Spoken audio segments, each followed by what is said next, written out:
the fact is that the case of New Zealand was a monetary issue. That the dollar had to be floated, otherwise it would have destroyed you guys.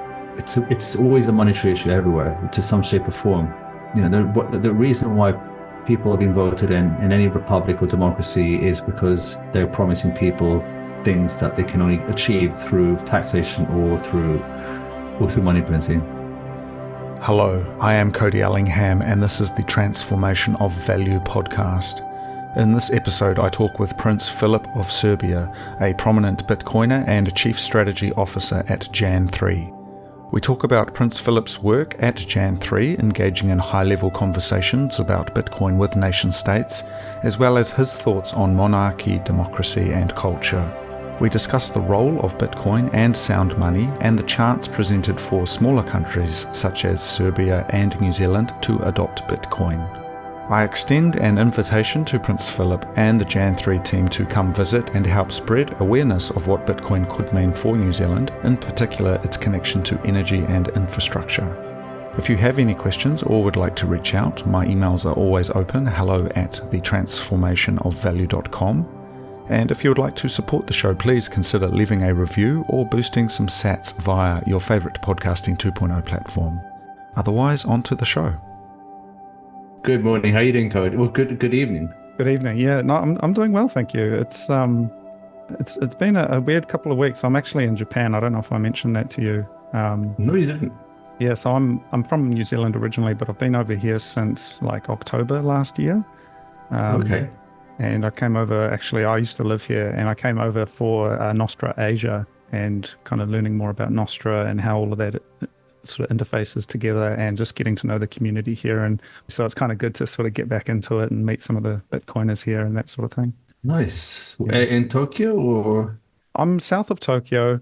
I'm kind of moving around, so I'm in an Airbnb at the moment, but south of Tokyo, sort of more towards the beach. I've found as I get older, it's more and more important to be near the ocean, near the mountains. I agree with you, even though I'm still in the city. But yes, I would agree with that. Yeah, but you're in Belgrade at the moment. Belgrade, yes. Yeah, Belgrade, yeah. Yeah, is that the right way to say it? Belgrade? There's a few. I mean, I guess the anglicized way is Belgrade, but in Serbian it's Beograd. Beograd, yeah. Beograd. It's kind of a strange, looking at Europe generally, but, from a New Zealand perspective, from an Asia Pacific perspective, it really is the other side of the world. And it's sort of kind of engaging with that remotely and from a distance. I find it very interesting. I've always been very interested in history and that sort of thing. But I mean, how is it? I mean, you've been there for a while. I've lived there now coming up to 3.5 years, over 3.5 years. So, I mean, where do you want me to start? Because you were born overseas, though, right? Yeah. So maybe I can start a little bit from where I was born. I have a twin. Both of us, of course, we were born in Washington, in Fairfax, Virginia. So that's in East Coast, and we have an older brother. My twin's called Alexander. My older brother's called Peter. He was born in Chicago, and then my parents separated when we're living in Washington for about 2 years until my parents separated. Then my brothers and I moved to Spain, Sevilla, with my mother. And we lived there for a few years until a decision was made that we moved to London to be with my father and stepmother. And we started schooling in Spain, but then continued being schooled in London. And I've spent most of my adult life living in London, apart from a couple of stints. I mean, okay, I went to boarding school for 5 years, and that was outside London in Canterbury, which was stunning. You don't really realize how stunning it was until you leave the place. Then I spent 1 year abroad in Spain, doing at university, studying Spanish literature, philology, and then I spent 1 year away in Switzerland and 1 year away in a working capacity at a hedge fund, almost 1.5 years away in Cyprus. But otherwise, I've been in London most of my life. Yeah. And you mentioned Canterbury in the UK. Yes. It's interesting. Again, just coming back to these connections with places, we've got this. Have you been to New Zealand before? No, never been to New Zealand or Australia. The furthest east I've gone, I believe, is Bali. Yeah, I mean, we've got there's two main islands of New Zealand, and down south there's an area called There's a Canterbury. Canterbury. Yeah, and it's Yeah. sort of this kind of myth building, this nation building project because it was settled. It was the Canterbury Plains, and it was very much designed from London and designed from the UK, and it was this area that has become developed into a very fertile farmland. The city of Christchurch, which is actually a real big Bitcoin hub in New Zealand. Oh, Christchurch over Auckland.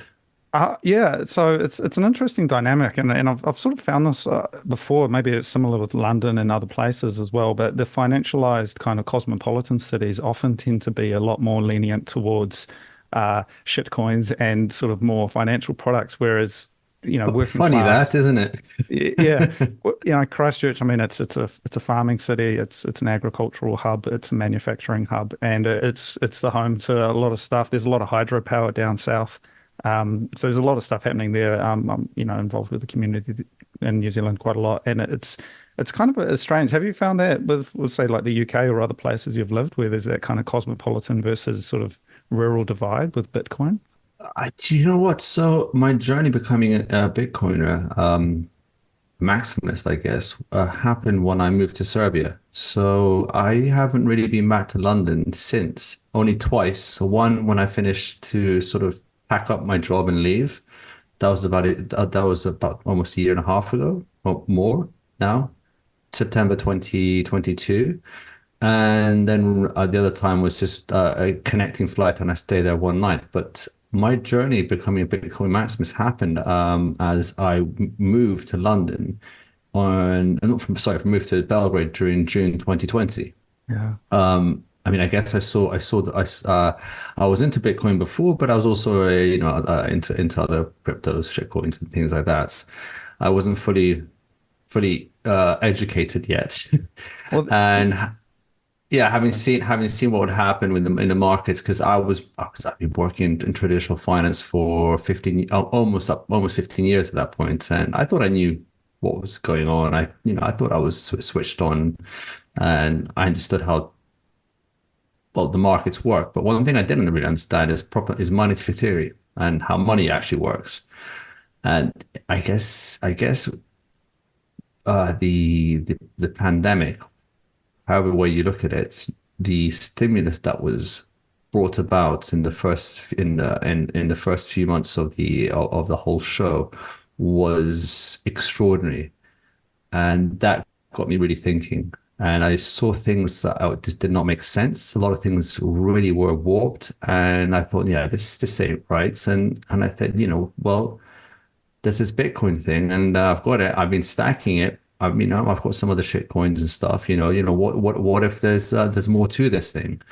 And I've always been kind of an advocate, thinking that yeah, it will one day be a part of the future and stuff. But I didn't realize how transformative it is, how great it's going to be, and I really didn't realize its true potential and power until I studied more. I joined Bitcoin Twitter. Saw a lot of great, I say intellectual conversations happening with some of the Maximists there, but as well, a lot of the meme culture was just hilarious, and then a lot of the, I guess you could call it shit posting, was just incredible. But that meme culture does deliver a strong message. But then at the same time, I ordered books like the Bitcoin Standard. This was also during the time when Saylor was orange pilled as well. So I was watching Saylor, sort of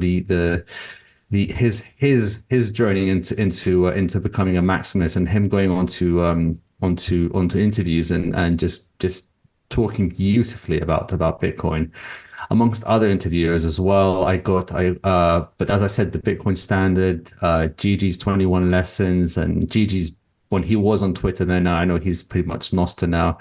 There was a lot of great accounts out there, and next thing I know, I'm just like, there it is. I don't know when it was that. It was a bit of a gradual moment, not moment, gradual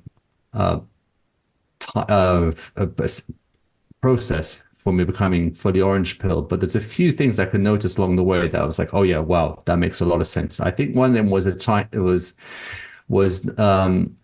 was the difficulty adjustment. And then someone made a relationship with the difficulty adjustment. It's like it's if you can relate it to the traditional finance world, the difficulty adjustment is a bit like interest rates. When the market gets heated, they raise the rates. When the market's down, they lower the rates. So to stimulate growth.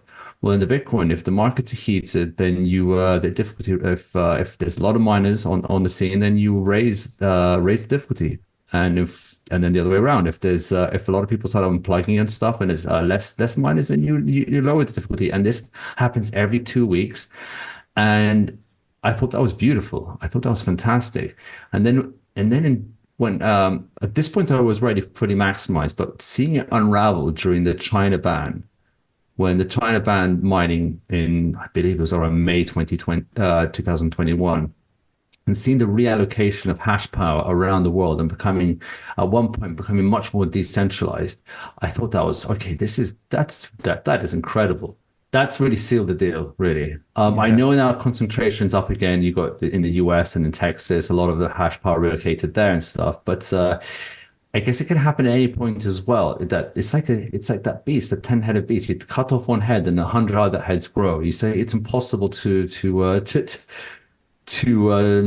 dominate, to control. I thought it was beautiful, like almost like mycelium in a forest as well, where you can completely cut one part off and it will just keep on growing elsewhere, and it just connects everyone and everything together. It was so. Going back to your question, in Belgrade, there's no big there's crypto here, and there's some Bitcoin maximists who I've become friendly with. But in Belgrade, I would say that there's more of a tech community happening in the northern Serbia, in Novi Sad. And there's lots of work there trying to make that into into some sort of tech area. But really the concentration and the focus is on Belgrade. We recently opened up a hub here in the center of town in Belgrade. It's called Hub 21 in right downtown, great location, started by a few great local Bitcoiners. And I can't really give you like a difference between the cosmopolitan. I mean, Serbia's not really like that. If I go back to the UK, I think London is such a mess of such a mix and amalgamation of a bit of everything, that it'll be hard to say. But maybe I think if you step outside of London, maybe if you go to Brighton or if you go to Bristol, you probably get different cultures over there. Maybe one is more shitcoiny than the other, one's more Bitcoiny than the other. But I'd like to explore that. I think there's some connections there. I had a good catch up last year with some of the Suffolk Bitcoiners on this show, and again, there was a difference there. I mean, there is pure numbers in the big cities, but I think another correlation I've seen is the ability for farmers and people who work in agriculture to really get it, and they understand concepts. Livestock, the number of animals you've got, hectares, these kinds of concepts really make sense. And that kind of correlates with understanding sound money. I feel the over financialization and kind of the spreadsheets of the classic image of the cosmopolitan banker really is at odds with that reality of, That's building a great things, point you raised. I saw a tweet yesterday from someone who I follow quite closely. He's not a Bitcoiner, but let's call it, he's quite red-pilled. Edward Dowd, he's traditional finance individual, and he said something like, why is it always the people who work with their hands are the ones who are more in tune to what's happening in the world and who can cut through bullshit better than those who work in the city? And he makes a great point there. That's always the case, that you go to where people actually use their hand, farmers, builders, people who trade using the old forms of trade, old forms of building, sorry, I forgot, I'm losing my words over here, but I guess of well, it's practical, right? Practical old school economics, basically. And these guys are the ones who can actually see through the bullshit quite easily. So when they see something like Bitcoin, more often than not, they're the first ones to actually realize its potential than those, as you said, I was surrounded by in traditional finance, who are living in this warped world of markets where they don't really make any sense and then unrational completely. And that has an effect on the human psychology, and people become irrational. And then all of a sudden Yeah. they're fed this media that's not really as far from rational at all. And then you end up getting all this, well, you know what I'm talking about. You get Yeah. all this that, Yeah, yeah. no, there is a connection, and I think yeah, it's been an interesting journey coming back to Tokyo, which is talking about fiat cities. The greater Tokyo area has like 20 or 30 million people in this catchment, pretty much, and so it is absolutely a fiat place. And comparing that with little old Hastings, which is 40,000 people where I grew up, and it's I've apples been to and Hastings a number of times, actually. Yeah. or Hastings in New Zealand. So Oh, okay. Sorry. Yeah, yeah. I'm sorry. Hastings in South no, no, London. no, Yeah. there is a There connection. is, okay. It's an art. It's a more of an arty town now. Hastings South in South London. It's in yeah south of London. Yeah, Hastings, New Um, Zealand is rural. It's farming. No, but there's a connection there, and again, it comes back to this. There's this thing that is like New Zealand is more British than Britain, and it's been said about Zimbabwe and other places as well. mhm. But there's this kind of colonial project that happened. This kind of great exodus of working class people and farmers and people who worked on the land to New Zealand in the 19th century, and it's kind of this myth building, nation building project, and I think that was, I think, part of what has come into my understanding of Bitcoin now that I'm in a highly developed, uh, ultra financialized, ultra high tech city or a place like Japan, like Tokyo. And I look Mhm. back and I'm like, yeah, I understand just these moments and these kind of the lived experience of New Zealand. And I guess I'm interested. So are you saying I'm gonna be silly over here? You're saying that Australia got all the prisoners, but New Zealand got all the farmers. Yeah, I mean, again, arguably, I mean, on my grandmother's side, that they did come through via Australia, but that was with the British Army supervising the prisoners. Um, but I mean, like, I love Australia. I lived there for 6 months. I think there's a lot of connection between the two places, but it's Yeah. certainly a lot more developed. And when you're in New Zealand, when the roads have got potholes and everything's broken, and it's a very it's a very base layer if talking in Bitcoin terms, and we're going through a challenge right now, and this is what I messaged you about as well. There's some challenges with government spending. There's challenges with infrastructure. Oh, of course, yes. Jacinda was quite the character during the COVID era. She really looked nasty. I'm sorry, but I don't know what people see in her. The things that she said were very divisive.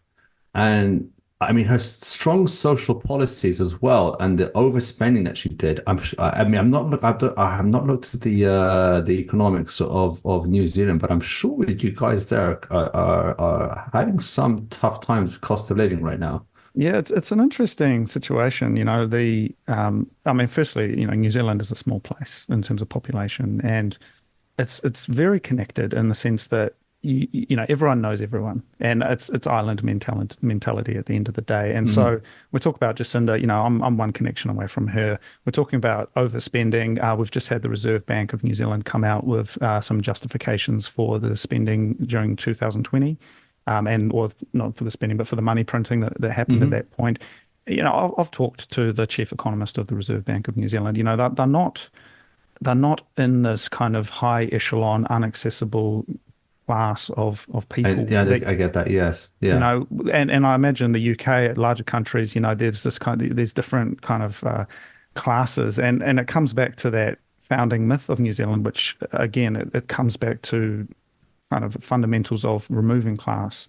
And so it was, if you could get on the boat, if you could get to New Zealand, you could live on the land and you could do what you wanted to do. And so there isn't the received pronunciation, there isn't the Oxfords and the Cambridges, there's none of that class system, at least in the myth and in the national psyche. In reality, there is, I think, in some ways, but that's kind of where it came from. And I guess spending time in the UK, you know what I'm talking about when I talk about class. Exactly. I know exactly what you're talking about. Yeah. Serbia, it's a bit different.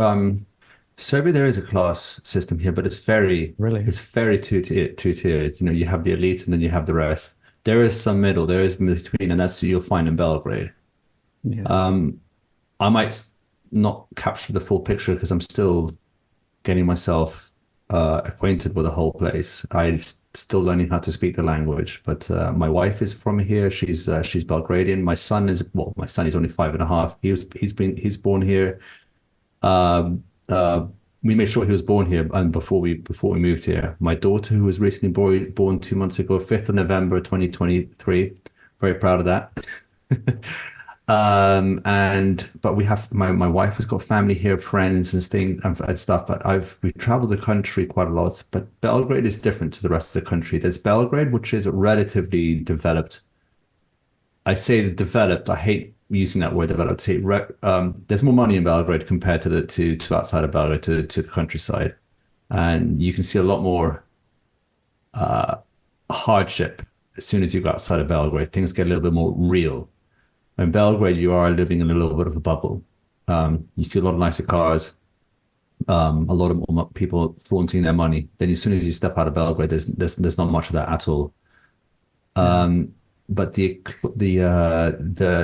let's say that the societal structure is you do have an elite class, and that's pretty much the product of communism. Or I say communism, they didn't really have communism; they have more of a socialism here during the Tito years. And those socialists that were in power then haven't really gone away. Their generations below them have still maintained that control, but the governance style has just shifted a little bit to becoming, it's a republic now. But the control of the politicians and of the elites and those who have the wealth. It had something similar to what happened in Russia, where when socialism was taken away from here, a few oligarchs were born. Somehow they were the right people in the right place, and they managed to gain the control of electricity, sugar, all those sort of sectors. So you have a lot of you basically have the elite and the rest.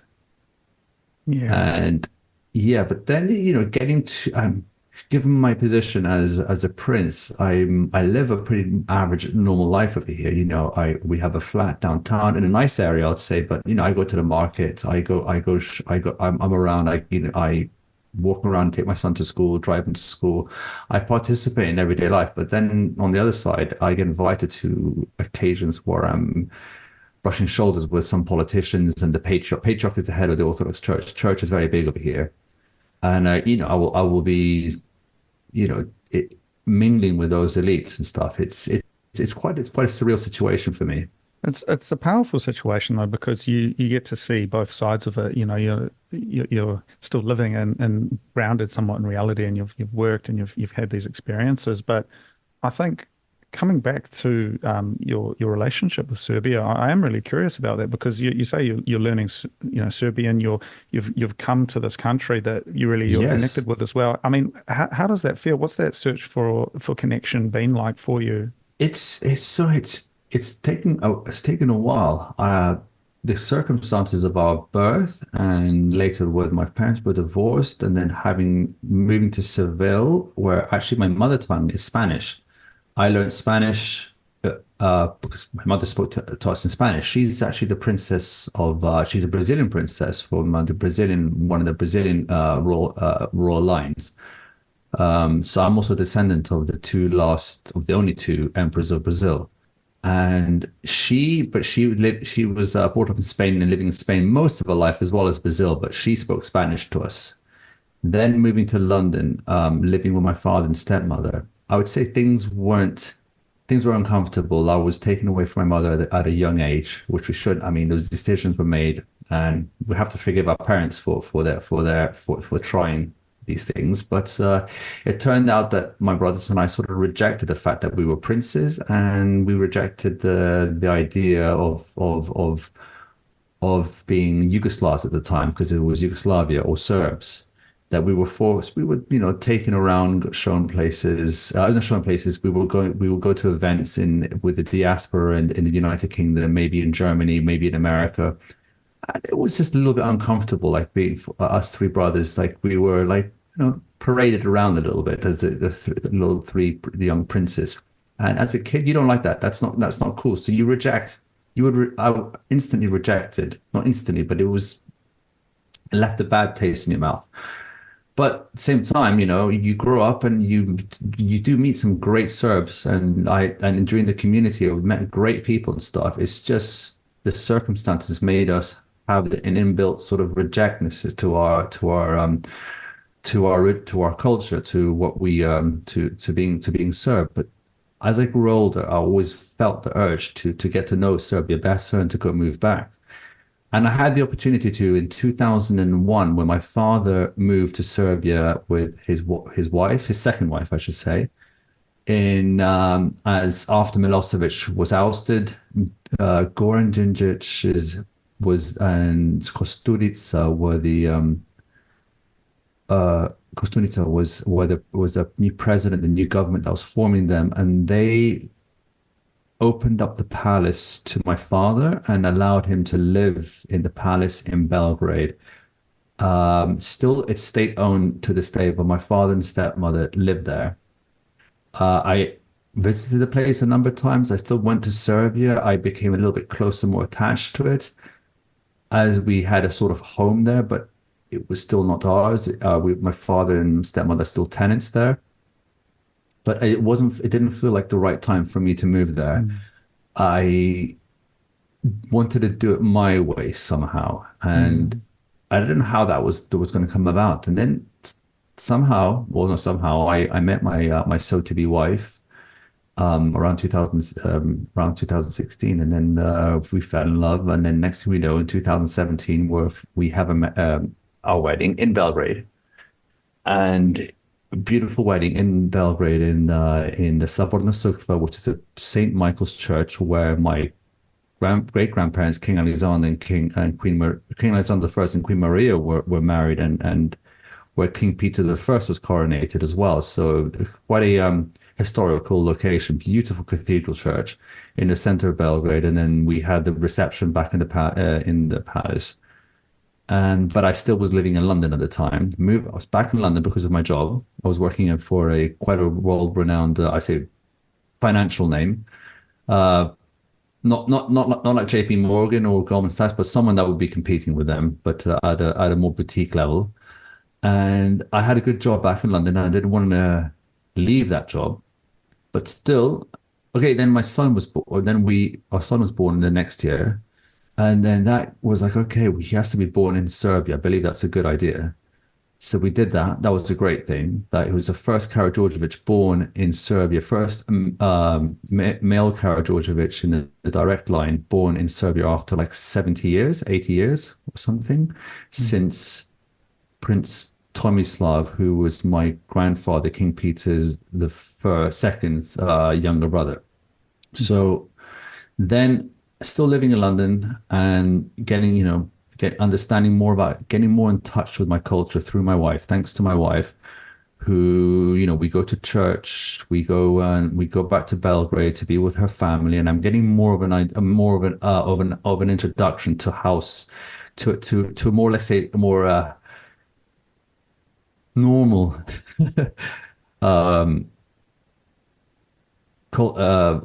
ways of a Serb, even though my wife and her family, they're quite recognized. My wife's father is probably the most famous living artist in Serbia, so they're recognized over here. But they live pretty normal life over here. But I got to understand a little bit more what it is to be a Serb, and I got to appreciate the Serbian cultures, the Serbian customs, traditions, the Slavas that we do. Slavas like family saint days, like in Greece. They celebrate their name days, family name days. In Serbia, it's the family saint day. And that's a big deal here, for example. And we used to celebrate that with our family, but I always found that a very uncomfortable time until I started celebrating it with my wife back home in London. And then it became something special to me. Yeah. And then this also happened just before COVID. But then when COVID happened, my job moved online. Like most laptop class people, their jobs went online.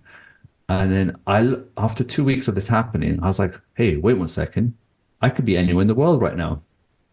with the internet connection. Yeah. So I looked at my wife and said, "We're moving to Serbia." She's like, "Okay." Next thing, and literally within 2 months, not joking, 2 months, we'd packed our stuff and moved to Serbia.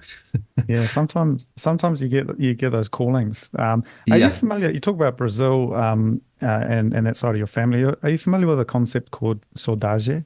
It's the Portuguese word for this longing for a place that you cannot return to. Sort of a cultural No, concept. so that no, but I Saudade. like this. I like, Um, yeah, I like. so it's a big theme for me, just exploring my own relationship to home and through a lot of my work, my background as an artist and as a creative, it's something that I've always kind of come back to. And in a way, I feel like New Zealand really kind of gets this, there's these concepts of something like whenua or the land and kind of the relationship to Mm, the land and kind of being of the land. And these kind of ideas which are cultural and they're almost unspoken in a way as well. And I think many people are beginning to discover that as we go through this modernity project. And in a sense, communism was a part of that, where identity was trumped by destroyed. class, yeah, and destroyed. Yeah, families were destroyed. Family values and all that, and Yeah, we lost our ways. We were lost. There was forces against us losing our ways and losing our nationality in the good sense of nationality, not in the sense that they're trying to portray people who are proud of their countries and the bad sort of, let's call them right-wing extremists. No, but yes, I'm now experiencing my longing to my Serbian roots. yeah, and I mean that's a very natural Yeah. thing to seek And I out, think, and it feels very natural to me. Okay, yes, I'm having a hard time learning the language. It's not easy at all, but I've really, really got back in touch with the culture here, the ways of here, and going to church is a big part of the Serbian Orthodox Church is a big part of that culture. And you know what? I love it. I feel very much at home here, yeah, and I and mean and it's I'm about. so happy. And I'm so happy I did it. Yeah, no, and it's a great story, and I think that puts you in a really powerful position. And this is where we talk about your work with Jan 3 and your Hmm. ability to interface at both these levels. And in a way, I know what you mean because I've sort of seen again, as I mentioned before, New Zealand has a relatively flat system where you can walk down the street and see a minister having a coffee in Hmm. Wellington, for example, the capital city, and it's not really that much of a strange occurrence. There's not all of these like security guards and stuff, and even with the situation we had over COVID. It was still relatively accessible. I think outside looking in, it was certainly problematic, and inside looking out, it was challenging. But I Mm. still feel there is this accessibility, and that's sort of in a way what you're able to do as the chief strategy officer at Jan 3. So I'm curious, maybe we can talk a little bit about that, like how Sure. that's given you the opportunity to talk about Bitcoin at a high level with different people in different countries. Well, firstly, I mean, it was, maybe an introduction to Jan 3 to your viewers that Jan 3 is a company started. Still I guess, I mean, it's still a startup. It's relatively new. It's formed by Samson Mao, who is probably known as the architect of the Bitcoin bonds for El Salvador.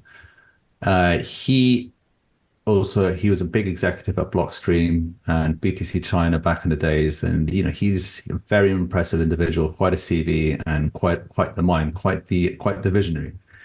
And he approached me. So back in Belgium, so like how we met was that my wife and I were invited to go on to TV show here in Serbia, like the biggest TV show for like the Saturday Night Live equivalent. And we got to know the presenter Ivan Ivanovic. That's the show, is the evening show with Ivan Ivanovic. And we got to know him a few days before. He actually lives on our road. We have a flat on the same road as him, so that was great. We had a drink with him, and he got to understand that I'm into Bitcoin, and we got to interview each other, just to have something to, so he has some background on us. And then during the show, I'm talking about my work, my traditional finance work, and then he interrupts me and says, "Is this a good time to talk about crypto?" And I was like, "Well," and I don't know if you've seen that clip. I said, "Well, it's Yeah, not about yeah, I crypto. It's saw it. all Yeah. about it's all about Bitcoin." And I went blah blah blah blah. Then that was picked up by the Bitcoin community. That went viral. Next thing I know, I'm on my first ever podcast with Daniel Prince, Once Bitten podcast. Mhm. Then I'm speaking to the likes of of safety in a moose, and I'm on his podcast, and I'm like, whoa, I'm on safety's podcast right now. It's a really surreal moment. And next thing I know, Daniel Prince was like, hey, we can go to Miami. It's like, I can get tickets, whale tickets to Miami. Let's go. It's like, yeah, let's go. So I go to Miami and I meet a lot of my like sort of heroes and stuff. It was really surreal. Actually, so yeah, this is quite a strange story. Is that so Daniel was the first in-person maximalist that I met. Andre Loja, who was also, we were staying in the same Airbnb, who's the guy who was orange pilling the president of Madeira at the time, was the second maximalist I met. The third was we had breakfast at his villa in Miami, was Michael Saylor. And Michael Saylor was, I guess, the third maximist that I know of that I met. And then we had an incredible breakfast at his, where he was orange pilling the president of Madeira. Very surreal. I had no idea what I was doing there. Yeah. But anyway, then later on that day, I actually met with Samson Mao. Samson Mao was like, yeah, I want to hire you. And I didn't really give it much thought. But I was like, yeah, I'm in. Yeah. And I guess he chose me because he knows, I'm a prince. Prince is, I guess, I'm not an official prince yet. I mean, we don't, I say yet. There's a chance maybe one year. It might not happen on my generation, but I'm definitely working towards it for at least my sons, the next generations. But yeah, my position is that given that my title and my experience, and also that I have some financial background, and also the fact that I'm, of course, a Bitcoin maximalist, I guess it was an easy decision for Samson to reach out to me, and I'm able to maybe unlock open doors that other people aren't able to open. So that's what we've been trying to do. Yeah. It isn't been as easy as one thinks, but we've had some pretty cool meetings over the last year since I've joined. We met with. I met like last year. I was with the head of the Liechtenstein royal family, His Serene Highness Prince Hans Adam II. We also met with the Costa Rican. This was a secret meeting, wasn't publicized, but I can talk about it. It was with the Costa Rican vice president. Samson met with the president of Colombia, with the president of Suriname. We met with a lot of potential presidential candidates from around Central America. Samson met with RFK Jr. and DeSantis and people like that. I mean, he was, and then I've also met with a lot of the local presidents. We met with the Prime Minister of Montenegro. I also have quite close contacts with the president of the Serbian Autonomous Region of Bosnia and Herzegovina. So there's a lot of, because of my title, we're able to, also not thanks to my title, Samson and the team are able to unlock doors and get into meetings thanks to the local communities in those different countries around the world. That's how we operate, is thanks to the Bitcoin communities around the world. But occasionally I will use my diplomatic sort of channels and ways to try and get us another introduction here and there. So it's proven useful, but it's also still work in progress. It's an exciting job. I think there should be some exciting news later on this year. I'm hoping. We have to put the disclaimer out that El Salvador is really an outlier. A Bukele coming about with that sort of power and that sort of intelligence and situation. It's going to be hard to come by, but I think Bitcoin adoption is going to come in a lot of different forms. I say different forms, not just as being recognized as legal tender, but I think as countries and states will realize that its potential for mining and its use to stabilize energy grids and to just extract money from the resources it has is going to be big in the future. Yeah. Well, I guess I'm really interested in what your approach is to broaching these conversations. And I look again from my perspective of New Zealand and, being able to walk past the Reserve Bank, being able to see a minister in a coffee shop, it's very accessible. And yet still there's this difficulty in kind of communicating the concept of Bitcoin. And I've been lucky to talk to a couple of think tanks and have people on the show from some of these political think tanks who help provide that information. And I have friends within government as well, but it still seems like there's this cognitive dissonance or this inability to kind of grok it. how do you select a country or select a place that you want to talk to? Like, what's the process for that? And then how do you actually have those conversations with these people? Usually two ways. As I said before, it's usually we have a lot of people, given that we're known as the nation state adoption company, that's our The niche. A That a team. lot of yeah, they a lot of people, a lot of Bitcoiners will reach out to us, and then we will form like maybe a Telegram group, and then we will use any way, either if the local person or group of people have any introductions or ways to get to the prime minister, president, politician, then we will use that route. That's one way. The other way is I will create letters and stuff and try and get introductions in other places using my diplomatic status, which I say is not. I say the local approach is proving to be far more effective at the moment, because that local approach means that those local Bitcoiners have already done a bit of groundwork and have sort of identified the local politician or leader or so who can be orange pilled or has some sort of understanding. Because if you go directly to someone and say, like myself, if I go directly to someone and say, I want to talk to you about Bitcoin, they'll be like, yeah, just no. Yeah. No, they'll just instantly dismiss it. That's usually what happens. But it doesn't stop me from doing it. And on the local level here, I say local, like on the regional level here, I've tried to introduce it to to leaders around here, and the reception is usually quite frosty. Mm. But I had conversation with advisors and being able to dig down deep into what it means for them and stuff. And there is definitely more of some people who understand it more than others. Yeah. Yeah. We're still very early in trying in what we do, but I think we're still trying to form the perfect strategy. But as you understand, for everybody, it's very difficult orange pilling somebody. It's every person's different, and everyone gets the understanding of Bitcoin at as the old saying is, you only get Bitcoin at the price you deserve. Yeah.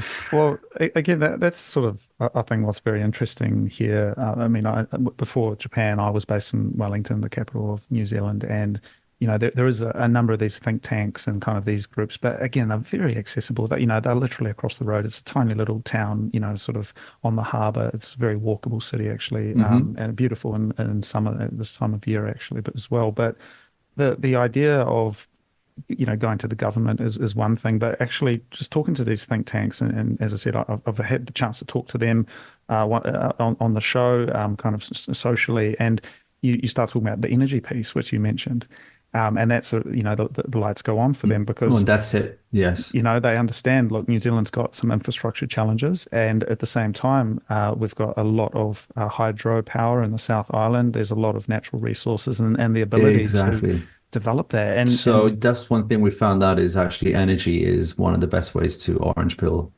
governments because or people in those positions really. yeah. Uh, as you understand, energy is the most important industry we have and that runs all industries. And as we know that recently now, quite a lot of places that are going through they're having energy crisis, like energy bills just through the roof.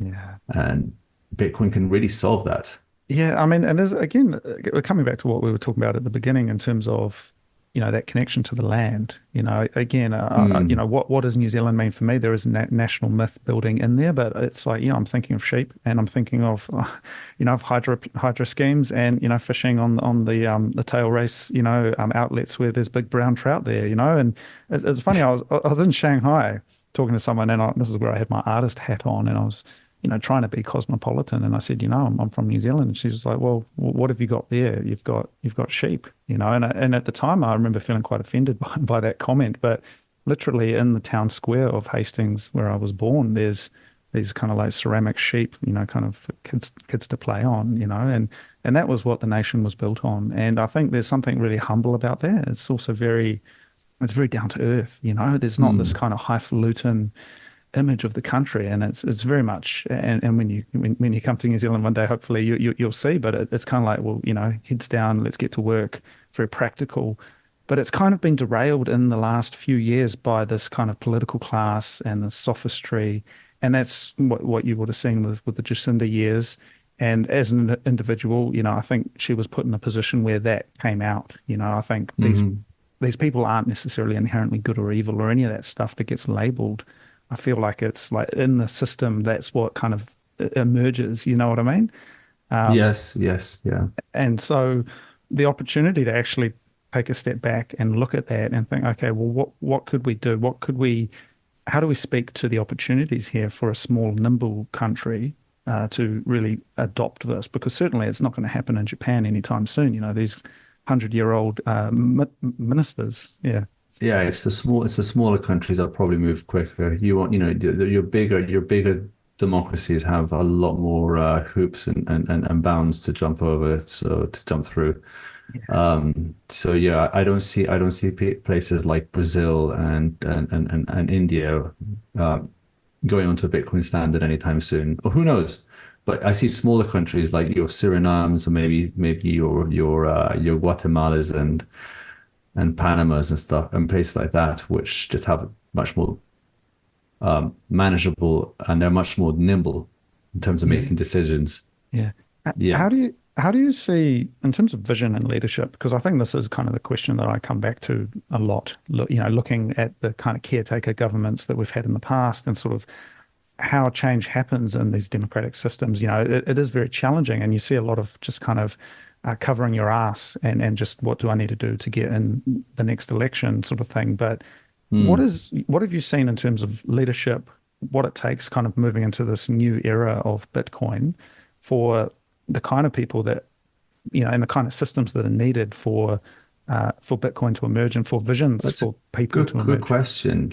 You saw now in America that now obviously things are wrapping up with the Republican primaries, that it looks like it's pretty dead set that Trump will be the nominee there. But you saw that there was about three or four candidates there that were talking about Bitcoin in a positive way. I mean, and one of them outside of that, who's obviously moved outside of the Democrats, there's independents, RFK Jr. But you had DeSantis and you had Vivek and someone else talking openly about positively about that about Bitcoin. That's huge. That's a huge step. I think I think give it a couple of election cycles. 4 or 5 years is your call an election cycle. So give it 10 years. And I think in the next couple of election cycles, you'll have more and more people putting Bitcoin on that platform as they see success in other countries. And I think, yes, this bull market is going to aid us a lot when people start to look at El Salvador and seeing their success. You're already having the ripple effects of El Salvador within their region and all over the world, I would say as well. People are talking about El Salvador, but within their region, places like Costa Rica, like Guatemala, places like that, there are people, there are candidates thinking, yeah, we kind of want to have something similar to what they have happening in our country. Yeah.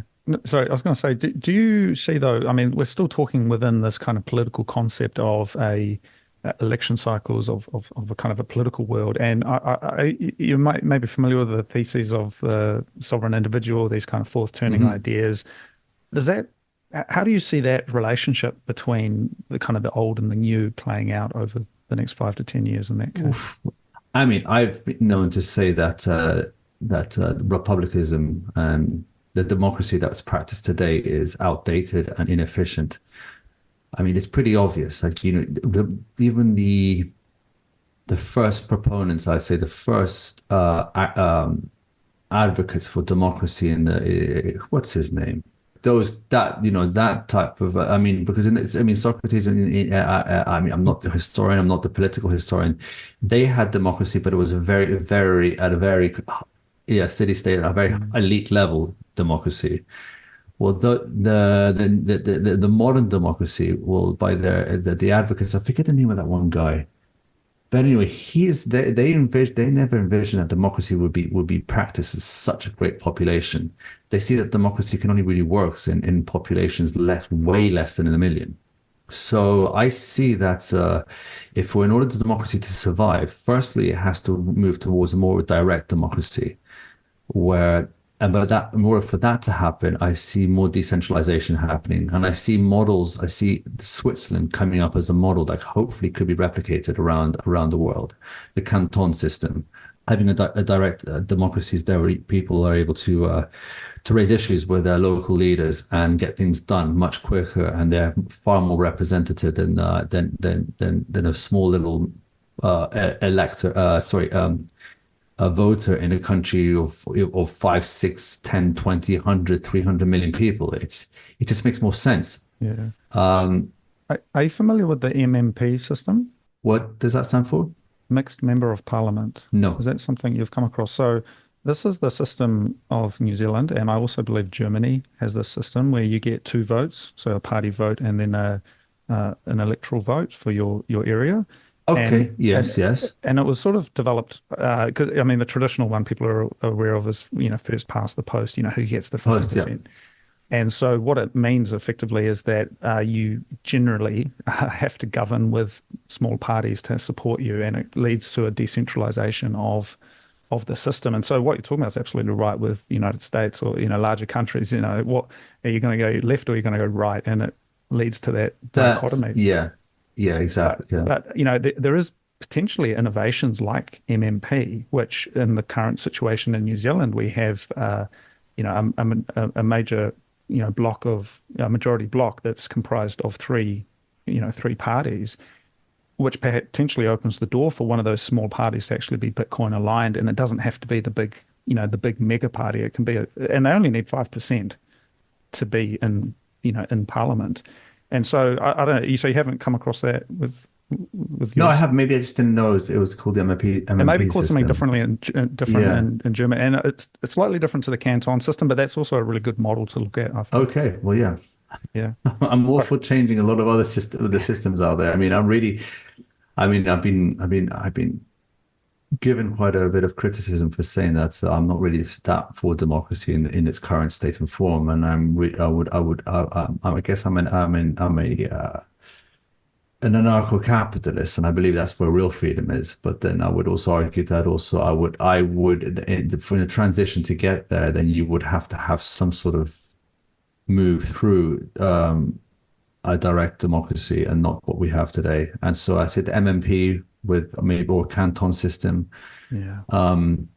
People will like to hold on to their identity and their nations and stuff. So that's why I think you need to have that nation. You need to have that collective or community. So then that's why also I'm an advocate for monarchy, not just in its purest absolute form, but also as a constitutional form, but with more power given to the monarch to add as a check to the current political executive. Yeah. So there's a lot of ideas that are floating through my head, really. But my main concern is that I think that we don't want to lose our identities and who we are and where we've come from.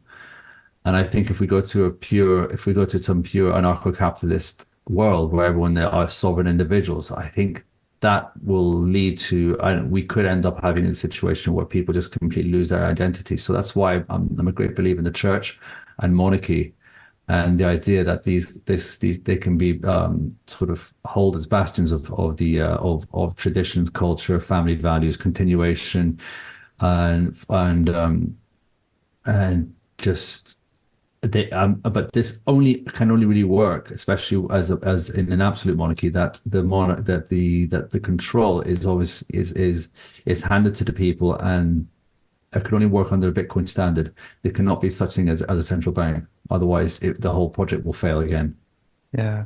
Well, that's again something I reached out to you about. I found very interesting is that approach to monarchy, and I guess again comparing and contrasting this with the lived experience in New Zealand, where I mean, still part of the Commonwealth. We've got currently got King Charles as the head of state. Yes. We've got a Governor General who also lives in Wellington. There is these traditions, and if you go back a few years, still had the Privy Council, in London or wherever that was making these decisions about things, and those systems have slowly changed over time, and I guess the bigger idea is that the forming myth of New Zealand was kind of leaving that And so, New Zealand was formed as this kind of egalitarian, nation building project. And then really the big turning point was the First World War, Gallipoli in particular. I'm not sure if you're familiar with that campaign, No. which, saw the New Zealand and Australian, the colonial soldiers go to fight in Gallipoli, and it was a massive failure, and thousands of soldiers died, Kiwi farmers and local boys effectively. And that really began the journey away from empire. And where we're standing today, I think there is certainly a hot topic. I mean, I don't think anyone's pining for empire in New Zealand, and Hmm. certainly a hot topic around what that means and the kind of historical challenges there, especially with the Maori people, and just sort of that connection. And there's a lot bundled up in there. And so I know this is maybe a new area for you, but sort of how do you see monarchy working in a system like that, where there's a lot of historical baggage associated with something like the king? I think probably that New Zealand would have its own monarchy.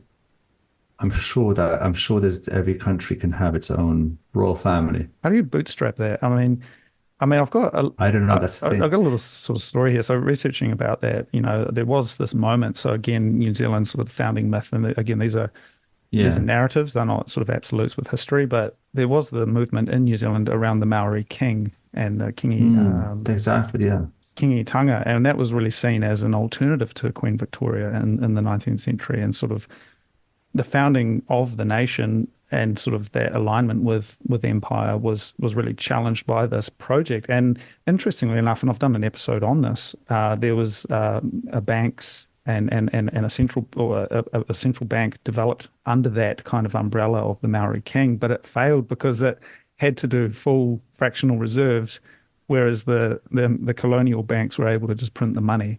And so there Yeah. was this There you kind go. of there's this game theory playing out that it eventually collapsed and it didn't really succeed. And so that's the closest we've had to like a homegrown royalty. But I mean, how do you bootstrap something like that? How do you elevate someone, to that higher level? Is it something you vote on? Is it It's I referendums? don't know. That's a very good question. It's something that could be explored. I mean, one country, I say country, one state in America that's very interesting is Hawaii. Hawaiian they have their own royal family, Yeah, but they obviously it's not they have they're unofficial, but they would do any, I would say they would do anything. They are living there well. They would if Hawaii became independent, they would have a monarchy.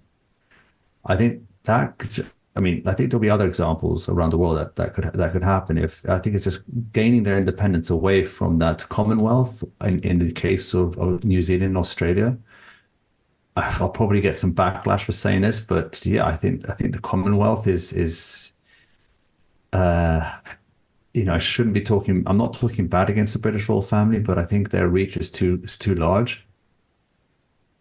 yeah. And I'm very pro monarchy, but I'm also very pro decentralization and for smaller places. And I think their reach is too far to serve as a proper monarch because they can't be a unifying figure for so many people. I think that's not Yeah. Well, and I mean, feasible. and really recently, obviously with Queen Elizabeth's passing, I mean, that was, well, we grew up with that, and she was Mm, this long-term thing. And I certainly think the challenge that New Zealand will face with Charles is that there just isn't that affinity.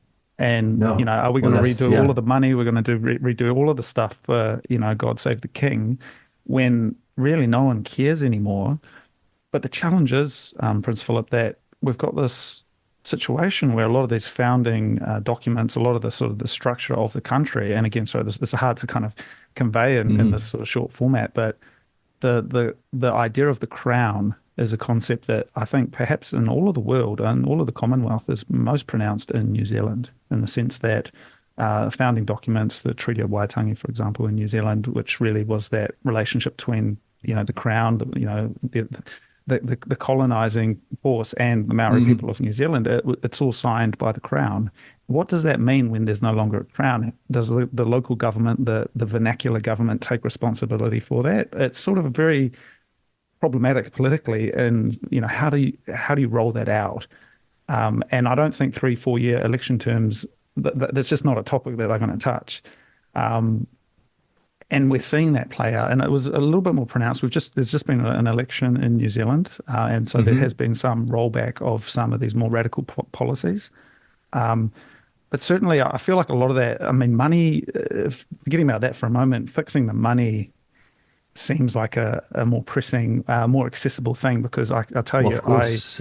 I'm shocked with the inflation and the price of things in New Zealand I, still. I I think that's so for that the for monarchies to start appearing, more monarchies to start appearing again. I think the only reason I'm saying that is because I think you need to have money that is able to be transferred generation to generation far easier. So dynasties will be reborn, and dynasties will be created. And I think that's going to take generations for us to have more monarchies out there. So how they play out, every situation, every country, every region is going to be different. And maybe monarchies don't play out, but the most important thing is that free money plays out, and that allows people to form lasting connection to the land and not having to move away to chase that money printer wherever it is, and to destroy families and to destroy traditions and destroying ways of life all over the world. We need a restoration of a lot of the great cultures out there who are being sadly infected by this liberal disease, are now having birth rates of below 2.1, so they're not being replaced. So we have dying cultures out there. You know, none of the liberal cultures out there, none of the liberal countries out there have, and this is Serbia included. Serbia's not, I don't know how to classify Serbia, but Serbia, it's very sad. I've seen now that the birth rate of Serbia is 1.412, I believe. That's not going to cut it for replacing population. And on top of that, people are leaving the country. There's brain drain. This is the problem that we have because of the money. Yeah. I Well, think when we fix that, and we reverse some of the damage that communism has done through its branches like feminism, and please, I don't want to sound like a chauvinist over here, but I think that's done a huge amount of damage and create in family values. We have to bring back the idea, notion that that families is what makes us human, and that being a housewife is not a derogatory or a bad job. Being a housewife is probably the most important job out there. I know it doesn't get paid, but it's the mother of children is the most important bond in humanity. Yes, fathers have an important bond as well, but that mother to daughter, son and daughter, mother to children is what creates generations, is what creates humanity and continuity. Without that, we're lost. So I don't know what the hell these people on about when they're trying to put trying to pit women against men in the workforce. And again, I'm going to get a lot of slack for this, but just look at our birth rates. well, What are we doing? We want to die. We want to die off. these are, I mean, look, these are important conversations, and I think asking the question is really important. And I wonder, just coming back to your point about monarchy, though, I wonder perhaps, I mean, again, there's connotations, and it's sort of, get the talk, we call it tall poppy syndrome in New Zealand, but you start talking about King Charles, and it very much it's like, well, let's not go there. But if we replace that word with custodian, and we use some Bitcoin language here, but custodian, what does that mean? Because the political class that we have in New Zealand, and this is coming back to a sovereign individual kind of concept, that they're just dancing monkeys, and they're doing the thing to appease the people. Exactly. What does a real custodian look like? Because I think that's where you can have a vision for a nation, and we had that once upon a time. A real custodian is someone who can unite people. Doesn't matter race, class, religion, and all that. But the thing is, it can only really happen if he has no access to a money printer. So therefore, the central bank has to disappear, and then we're working under an Austrian economic style model, and getting rid of all Keynesianism whatsoever. I mean, I see. This is what my idea of what a monarchy is. It's a custodian of traditions, of culture, of family values, and I think the short-termism of republicans, of democracies these days, it's incredibly damaging. It has so many bad side effects. Yeah. Well, that relationship with the state and this kind of paternalism has been problematic, and we see that in New Zealand, where the government, the nanny state, has Mm. a historical relationship. And again, I mean, it's maybe hard to talk to from your perspective for the New Zealand situation, but that was a project that did get broken down. We saw there was a sort of post-war consensus, it was called. It was very socialist. I mean, my grandmother tells me about, the old days. There was one place where you could buy a television in the 60s and 70s, and it was a ministry from the government that was doing it. You had the post office doing telephones and everything. And that really Yeah. got unbundled quite rapidly in the 1980s with a period of neoliberal reform. And in a way, New Zealand changed drastically, but I still feel like a lot of the deep cultural elements got transmitted through time. They kind of passed through the filter. How do you activate or roll out similar changes like that are kind of seemingly it's like pulling the band-aid off, but actually they help solidify what's good and let the bad stuff sort of fall away? How do you fix degeneracy and debauchery in this world? I have to go back to its central banking and money printing has given us the ability to not think about tomorrow and just spend today because of inflation. You know the deal. Yeah. So I think as soon as you fix that, as soon as you give people the opportunity to save to have money that can't be debased away, then they start to think more inwards towards their families, towards longer term goals, and over time that will start to fix the social fabrics that have been destroyed thanks to debasement and neoliberal policies that are the results of expanding money supplies. So Mm. yeah, it all goes back. It all go back to fixing the money. Yeah, I do say, I mean, I must push back on that. I do feel there is a bigger, and again, this maybe isn't the format for it, but there is a bigger topic there. I mean, looking at the historical moment that those neoliberal reforms were birthed from, I mean, similar things happened in the Mm. UK, as you may know, the privatization of coal mining or whatever. There was a lot of pain that happened, and then that led to the current state. And would that have been viable to not do that? Because we were about 3 days away from being bankrupt until Hmm. until we floated the dollar back in the 1980s. And there Right. was Yes. Yes. there's you may be familiar with that. I'm It used, familiar with that. Yeah. Yeah. and so there is a historical moment there. So I think it's hard to be specific for or to Eh, apply a single idea to every place in the world, right? And that's exactly the point. Yeah. But the fact is that the case of New Zealand was a monetary issue that the dollar had to be floated, otherwise it would have destroyed you guys. Mm. It's always a monetary issue everywhere to some shape or form. I It think always. not monetary, but not always, but I don't know. I think every politics out there has the reason why people have been voted in any republic or democracy is because they're promising people things that they can only achieve through taxation or through money printing. Yeah, well, they're pork barreling it and they're promising it. And something, I mean, you mentioned at the beginning, sort of your Bitcoin journey and being amazed with the idea of the difficulty adjustment and how that just sort of automatically happened. Hmm. I've been reading On Knowledge in Society, the classic Hayek essay, and there's a little piece here talking about civilization and how it advances. And it says civilization advances by extending the number of important operations which we can perform without thinking about them, which is sort of Automation, yeah. an idea. You don't need to plan it, you don't need to intellectualize it. And I think perhaps in a way, this is also part of the issue is that we're talking about money. We're talking about, having to think about yield, having to think about your strategy for what you do to climb out of it. And it's sort of crabs in a bucket.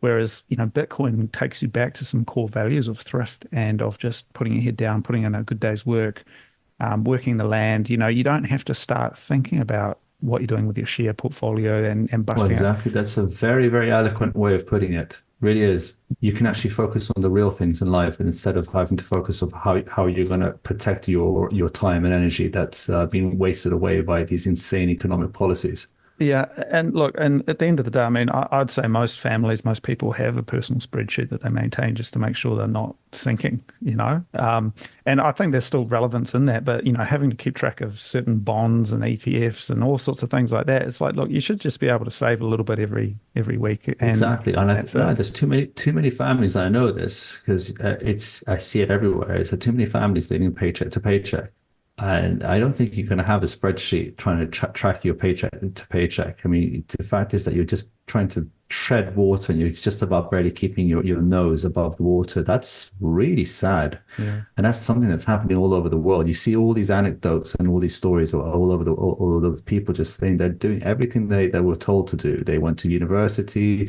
they got their jobs, and then they can't even survive because they're going to the grocery store and only coming back with a loaf of bread and some milk after spending $30. It's ridiculous.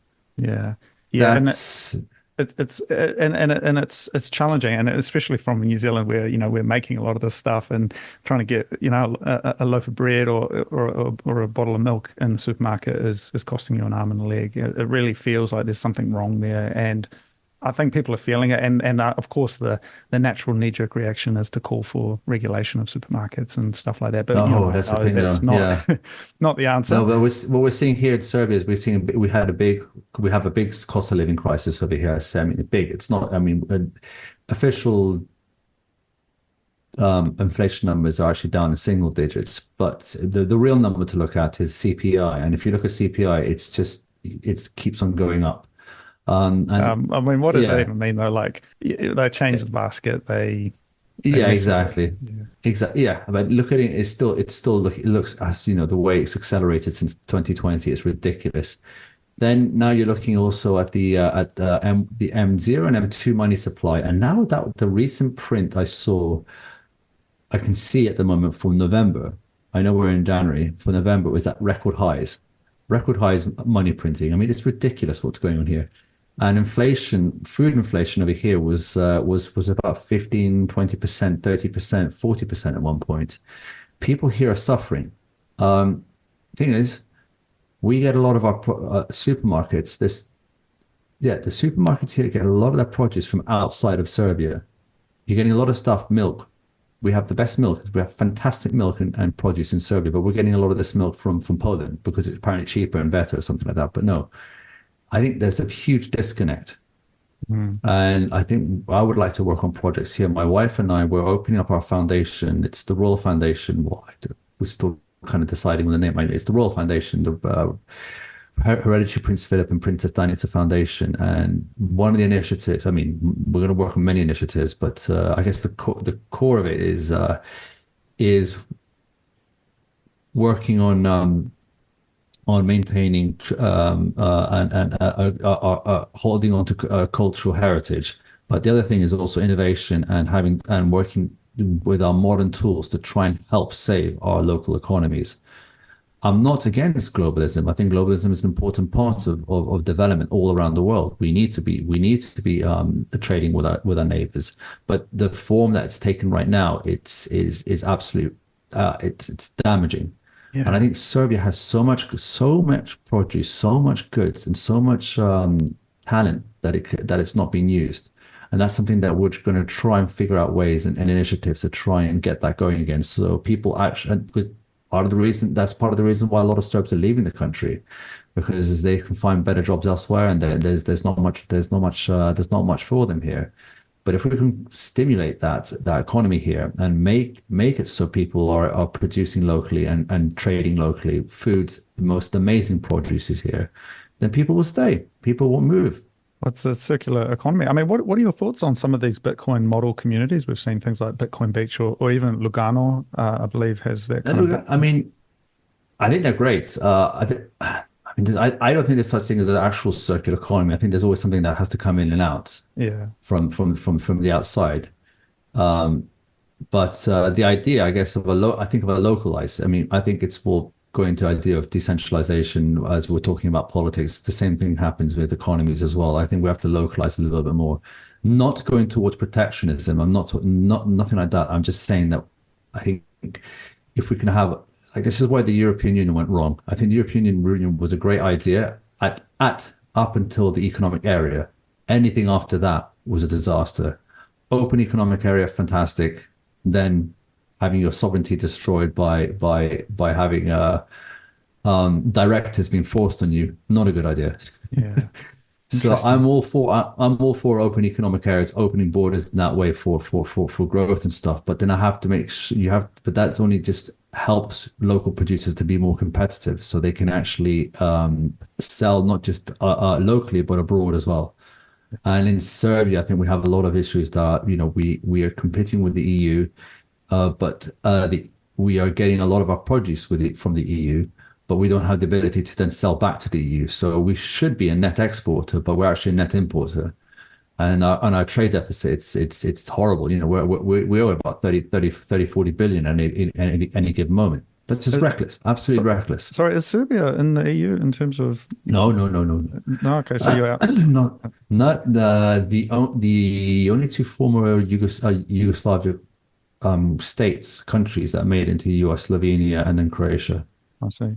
Montenegro's working hard. They just elected a government there. The prime minister, their party is like pro EU. So they've, I think, cut some deals with the EU to try and meet some goals for them to get full. I mean, they've got candidacy status, I believe now, but to get integrated.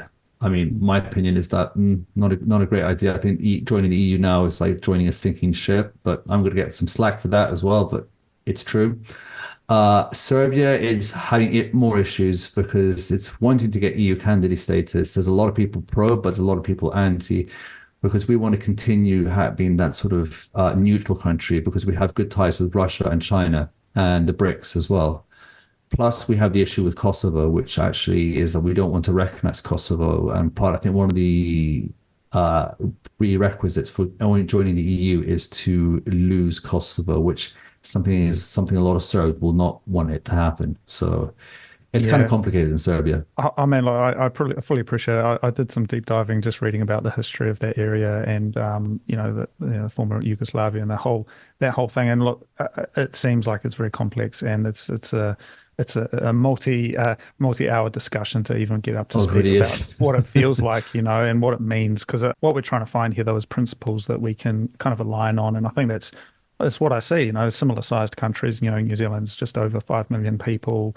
It's kind of surrounded by these larger neighbours. There's kind of a lot of water in between, but you've got Australia, you've got China, the United States, and New Zealand in an interesting place where it's not completely allied with any of them. There's sort of certain distances. Even the United States, its warships aren't able to visit New Zealand because of our anti-nuclear policy and things like that. So there's certainly an interesting opportunity, and I think that's what I'm seeing here. These kind of smaller states that are sort of they're still aligned quite strongly, but not completely. And Bitcoin can really be an X factor. And they can make changes. They can really, they can steer themselves in the right direction better than other larger, more aligned countries. And so that's where I've got two things I want to share with you, Prince Filip. So look, I think firstly I want to extend an invitation to you to talk more about New Zealand and with your work at Jan 3. And look, if there is an opportunity for you to visit. It would be our honor and our pleasure to do that, yes. Thank you. I mean, there's a real solid community here, and it's. You said you have a political think tanks, but also you talked about some because of your system. So I've got a friend who works at the New Zealand Initiative, which is a political think tank looking at policy, and he wrote a great piece on New Zealand infrastructure, and I interviewed him about that. So, and there's a number of others. A lot of my friends work in that sort of area. So there's sort of a lot of these people, and at the end of the day, when you visit, you'll see, but it is a small place. You can bump into them on the street and you can share an idea, and that's brilliant. That is brilliant. Yes, I didn't realize how as you said, what's the word that you called? How localized that is. I mean, it's very accessible. That's the word. Sorry, accessible. That is. That's brilliant. It's very accessible. So I do want to extend an invitation for yourself and Samson and that to come to New Zealand if you get a chance, or maybe we can talk offline about what that means. We can definitely. What the other question?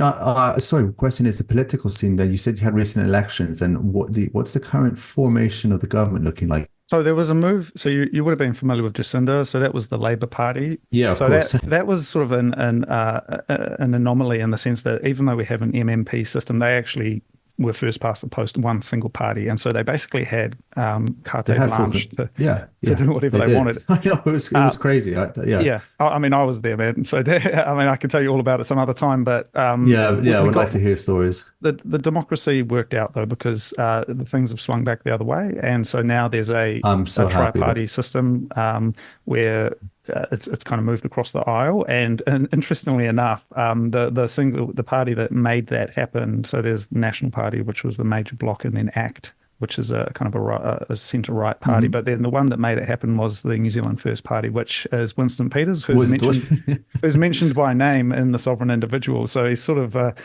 an interesting character in all of this. And look, I don't. I didn't know that. I haven't actually read. So I'm familiar with the book. I have it at my desk, but It's a long read. Yeah, I know.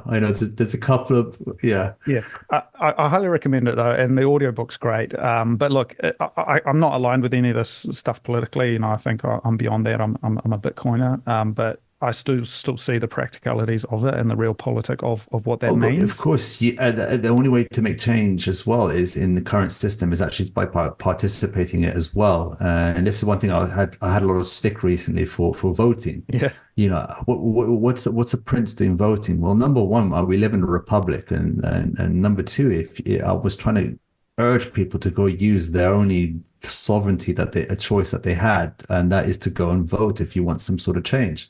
yeah. And it doesn't matter what I vote for. As I said, my ballot could have been completely empty. It's just the fact is go out and use the system if you want change. Otherwise, Yeah, yeah, you're performing the act, and you're yeah. And locally is the best place to start. that's absolutely right. So yeah, look, I do want to extend an invitation for you guys to come to New Zealand, and then secondly, I think what we've talked about today is really, I mean, talking about the transformation of value, the title of this show, kind of what I'm looking at. It's kind of more broadly what I call Bitcoinism, which is sort of the political science of Bitcoin, which I think is an emerging area. And so there's obviously technical stuff and kind of how it all works. But I think we're seeing this really interesting opportunity to engage with transformative conversations that reference the past and understand where we've come from. But we start talking about things like what you're discussing with monarchy, this custodian model. What does that mean for the future? And we can debate it. And I think that debate culture and that freedom of speech is really important because, look, we may be wrong, we may be right, but Couldn't agree more. Yes, we need to put exactly. the ideas out there, Yeah, because my ideas are my ideas, and it's not going to work everywhere at all. It's not probably not going to even work at all. But but we need to debate it. We need to figure it out. That's what is it, putting it out yeah. We there. need to put it out there. And that's something that's been squashed in recent times, thanks to a lot of things that we can get into, but probably don't have time right now. No, thank you. I mean, I think that's like a perfect place to wrap it up. I think we covered a lot of stuff, and I really appreciate you being open and sharing your story and some of your thoughts, which, as you said, maybe you get a bit of slack, but at the end of the day, we can talk about that more next time. Yeah, I know. And I'm just sorry. I'm just saying that because there's always just going through my Twitter feed and my comments and stuff. Being the prince, that's become the Bitcoin prince and stuff. I get a lot of it's a lot of entertaining criticism and stuff. A lot of heat. Some of it very horrible and heated, but some of it quite funny. But some of it's just like it's just uneducated. People just don't really realize yet. Yeah.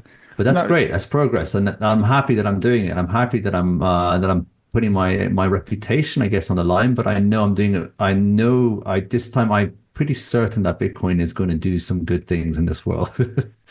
Yeah, I think we both can agree on that. yeah, absolutely. I think we can. And look, at the end of the day, we need to talk about this stuff. So look, I do think that there is an opportunity maybe to dive deeper in the future, maybe a future episode when you've got a chance, we could talk more. I mean, I would love to. Yeah, my pleasure. But look, I really appreciate your time, Prince Filip, and for broaching these topics. And yeah, thank you very much. Thank you very much for having me, Cody. Really great conversation with you. Thank you. All right. Thank you for listening. I do hope you enjoyed the show. I am Cody Allingham, and that was the transformation of value. If you would like to get in touch, please send me an email at hello@thetransformationofvalue.com, and I will get back to you.